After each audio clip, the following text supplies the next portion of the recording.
नमस्कार, आशा करता हूँ आप ठीक होंगे। हमने ना जाने ही इस चैनल पर आपको कितनी क्राइम से रिलेटेड कहानी सुनाई है, गैंग और गैंगस्टर के बारे में।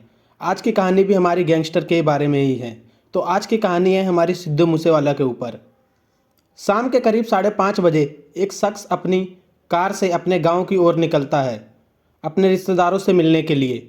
उसे इस बात का जरा सा भी पता नहीं था कि जो गाड़ी उसके पीछे थी, दरअसल वो उसी का पीछा कर रही थी और एक खास मौके के इंतजार में थी। और मोड़ आते ही वह शख्स अपनी गाड़ी को मोड़ता है, पर सामने से एक कार उसका रास्ता रोक देती है। पीछे से भी आ रही कार इसी मौके के इंतजार में थी और वो भी इस शख्स का रास्ता रोक देती है, जिससे कि अब वो शख्स उस गाड़ी को ना आगे ले जा सकता था और ना ही पीछे। कुछ देर बाद गोलियों की चलने की लगातार आवाज़ आती है। वहां मौजूद लोग गोलियों की आवाज़ सुनकर डर के मारे वहां से भाग जाते हैं।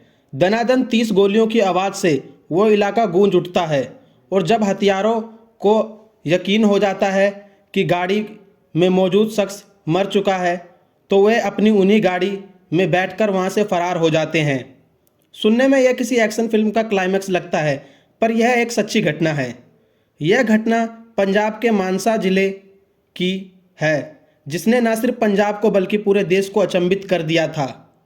दिन दिहाड़े एक इंसान पर फायरिंग होती है और वो भी किसी मामूली पर नहीं, बल्कि इस देश के सबसे बड़े पंजाबी सिंगर पर, जिसका नाम था सिद्धू मूसेवाला, जिसकी इंडिया में ही नहीं इंटरनेशनल लेवल पर भी लाखों व करोड़ों में फॉलोअर्स थे। तो हम बात कर रहे हैं सिद्धू मूसेवाला हत्याकांड के बारे में। Sidhu Moosewala Indian film industry और ख़ास तौर पर इंडियन म्यूज़िक इंडस्ट्री में काफ़ी मशहूर थे। 28 साल के Sidhu Moosewala Punjabi singer, rapper, song writer और एक्टर थे। उन्होंने अपने जज्बे और मेहनत से वो मुकाम हासिल कर लिया था जो कई कलाकार अपनी पूरी ज़िंदगी में नहीं कर पाते। उन्हें अपने गानों के लिए तो जाना ही जाता था, साथ controversial gangster Punjabi rap songs के लिए भी जाना जाता था, जो कि एक तरह से गन्स और हथियारों को ग्लोरीफाई करके दिखाता था। सिद्धू मूसेवाला पंजाब के मानसा जिले के मूसा गांव के रहने वाले थे। उनका बचपन मूसा गांव में ही बीता था और वह एक किसान परिवार से आते थे। उनके पिता एक्स गवर्नमेंट एम्प्लॉयड थे।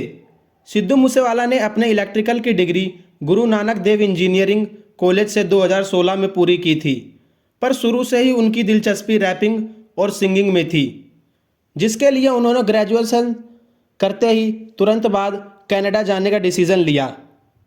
उन्हें अपने संगीत पर इतना विश्वास था कि लगभग हर प्रोडक्शन कंपनी ने उन्हें और उनके सॉन्ग्स को लॉन्च करने से मना कर दिया था।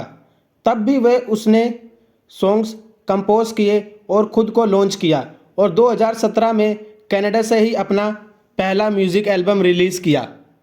सिद्धू मूसेवाला के इसी जज्बे और म्यूज़िक से इतनी गहरे लगाव के कारण ही जल्द ही सिद्धू मूसेवाला ने इतनी कम उम्र में ही कामयाबी हासिल कर ली। उन्होंने हाल में ही असेंबली इलेक्शन से पहले कांग्रेस ज्वाइन कर पॉलिटिकल फील्ड में भी कदम रखा था, पर आप पार्टी के खिलाफ वो इलेक्शन हार गए थे।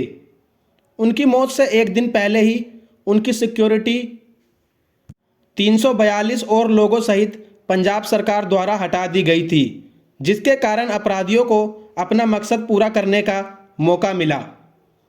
जब पुलिस ने इसकी इन्वेस्टिगेशन की तो पुलिस को पता चला कि इसमें लॉरेंस बिश्नोई गैंग का हाथ है। लॉरेंस बिश्नोई की साठगांठ पूरे इंडिया में है और माना जाता है कि कुल 700 शूटर अभी भी लॉरेंस बिश्नोई के अंडर काम करते हैं और वो तिहाड़ जेल से ही यह सब कुछ हैंडल करता है। और सब शूटर की भर्ती कनाडा में बैठा गोल्डी बरार करता है। किन लोगों को गैंग में लेना है और कब किसे क्या इंस्ट्रक्शन देने हैं, शूटिंग की सारी प्लानिंग गोल्डी बरार लॉरेंस बिश्नोई के इशारे पर कनाडा से बैठे बैठे ही करता था। इसके अलावा लॉरेंस बिश्नोई की इन्वॉल्वमेंट स्टूडेंट पॉलिटिक्स में भी खूब रही, जिसके कारण उसकी पहचान विक्की मुड्डा खेड़ा से भी काफ़ी ज़्यादा बढ़ गई और उसकी बहुत गहरी उससे दोस्ती हो गई। विक्की मुड्डा खेड़ा एक प्रोटेक्टिव स्टूडेंट पॉलिटिशियन था। शिरोमणि अकाली दल यानी SAD, जो कि स्टूडेंट ऑर्गेनाइजेशन ऑफ इंडिया यानी SOI का एक हिस्सा है, 2010 से लेकर 2020 तक विक्की मुड्डा खेड़ा एसओआई चंडीगढ़ के इंचार्ज थे और साथ ही विक्की मुड्डू खेड़ा ने पार्लियामेंट्री इलेक्शन और असेंबली इलेक्शंस के वक्त शिरोमणि अकाली दल का भी खूब बढ़ चढ़कर कैंपेन किया था।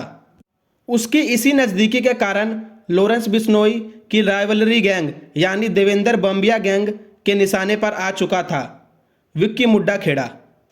लॉरेंस बिश्नोई से दुश्मनी का बदला लेने के लिए लक्की पांड्याल ने विक्की मुड्डा खेड़ा के मर्डर के लिए साजिश रची और जब इस बात का खुलासा हुआ कि इसके पीछे किसका हाथ है, तब लॉरेंस बिश्नोई गैंग ने भी बदला लेने की प्लानिंग शुरू की। विक्की मुड्डू खेड़ा के मर्डर में एक और शख्स शामिल था और वह सगुनप्रीत सिंह था, जो कि एक हाई प्रोफाइल स्टार मैनेजर था। अब भी पुलिस उसे पकड़ने में नाकामयाब थी और वह ऑस्ट्रेलिया में जाकर छुपा हुआ था। सगुनप्रीत सिंह वही था जिसके विक्की मुड्डा खेड़ा की हत्या करने वाले शार्प शूटर को रिसीव किया था और उन्हें एक फ्लैट भी मुहैया कराया था। सगुनप्रीत सिंह ही वो कड़ी था जिसने सिद्धू मूसेवाला और लॉरेंस बिश्नोई गैंग और विक्की मुड्डा खेड़ा की केस के पहलुओं को आपस में जोड़ा, क्योंकि सगुनप्रीत सिंह किसी और का नहीं बल्कि सिद्धू मूसेवाले का ही मैनेजर था, जिसके कारण अब सिद्धू मूसेवाला लॉरेंस बिश्नोई गैंग के निशाने पर आ चुका था। वह सगुनप्रीत ही था जिसके विक्की मुड्डा खेड़ा के मर्डर में शामिल होने की खबर के खुलासे के बाद सिद्धू मूसेवाला की मर्डर की प्लानिंग स्टार्ट हो गई थी।